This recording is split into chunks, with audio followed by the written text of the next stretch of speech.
In this lesson, we're going to begin separating out our geometry.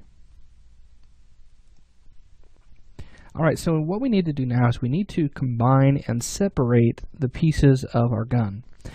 So what we want to do is we want to combine the pieces that go together. That would be one piece on the low resolution geometry, and that would make sense to bake together.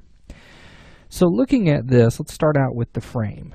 The frame itself can be combined with several other pieces. For example, we can actually combine it with this piece and then even this piece here, including the lock, the key lock if we wanted to, and then also these little details here.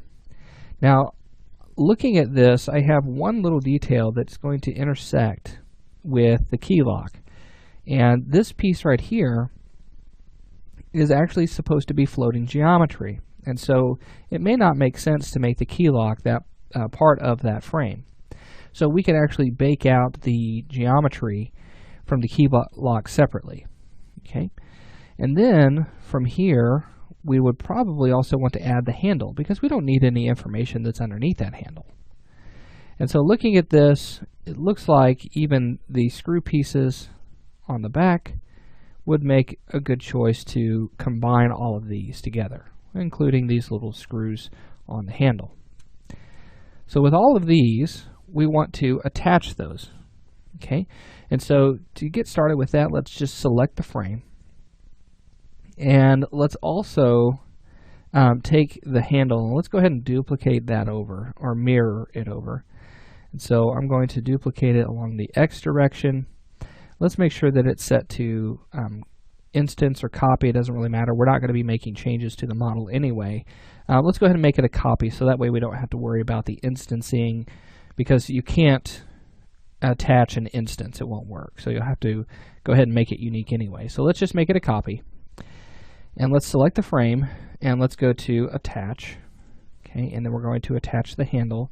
And as you're doing this, just be patient with it, because it could take some time. That's a lot of geometry that it's trying to associate. Let's attach this piece, and then also these pieces here. And then we're going to go down to the handle. We're going to attach these pieces, and then this piece, and then the hardware. Okay, and that's all together. Let's also attach this piece here, and then the screw here. Alright, so that's all we need for the frame. Let's go ahead and turn off attach. Then let's go to the next piece. We have the barrel itself. We could go ahead and attach the barrel to the frame and all of that, but I'm not sure if I'm quite ready for that just yet. You know, actually, let's go ahead and attach it to the frame, because whenever we create our low resolution mesh, we don't want to create two objects for that. We want it to be one object, and then we can just UV it. Having multiple objects in your game mesh is okay, but we want to try and limit it as much as possible. So let's go ahead and just simply attach the barrel, and then let's also attach this piece and this piece. And then coming up on the back side on the front, let's also get this this hardware here, and that should be everything that we need for that piece. So that could be one game mesh. And then we have the crane, and then we have the spindle and the cylinder. I'm going to go ahead and attach the pieces that are necessary for the cylinder.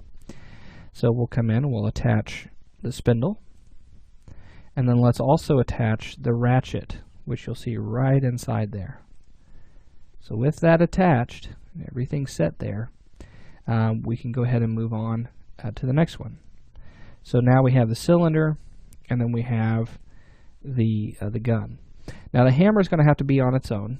Okay, it has to be its own piece, because we want to think about it is if it's animating.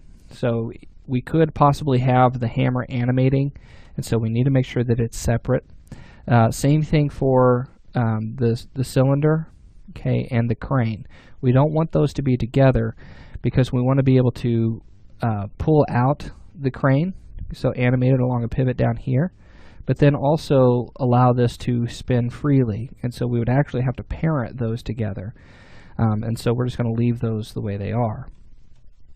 Now the key lock, we want to go ahead and make it its own object. So select the key lock, and then we'll attach the screw that's in there, and that's all we need there. Okay. So then we also have the trigger. We're going to leave it on its own, and we've now attached everything, and everything's right where it needs to be. Notice that I have my names already set, so HP underscore crane. This is going to be HP underscore cylinder. This is going to be HP underscore frame, or we could just call it gun if we wanted to. I'm going to leave it just as that. This is key lock, and then this is the hammer. Okay, so everything is named as it should be.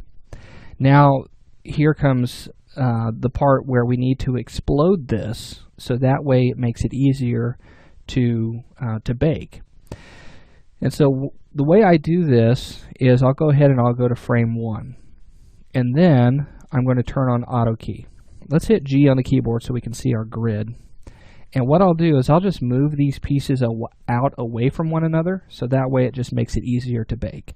I'm going to leave the frame right where it's at, but I'm going to take the hammer of this and I'm just going to push that back in the Y, and then I'm going to take the cylinder and I'm going to pull this back in the X, just separate it out, and then we'll take the crane, we'll pull that out, but not overlapping the other piece here. And then we have the trigger. The trigger, we could put it really in any direction if we wanted to. I'm going to go ahead and pull it back in the Y along with the hammer. And then we'll take the key lock and let's just push that back as well. Okay, just kind of separate that. Alright, so we should have the frame, hammer, trigger, key lock, cylinder, and crane. So all of those have been created with a keyframe. So now what I can do is I can switch back to frame 0 to get it all back together, but then I'm on frame 1, and this allows me to explode it out and then do all of my work on this frame, and then it just makes it a lot easier whenever we bake it out. It will get a better result and things like that. So now that we've got all of that exploded, we're going to move into our next lesson, and we're going to start building the low resolution mesh for the frame.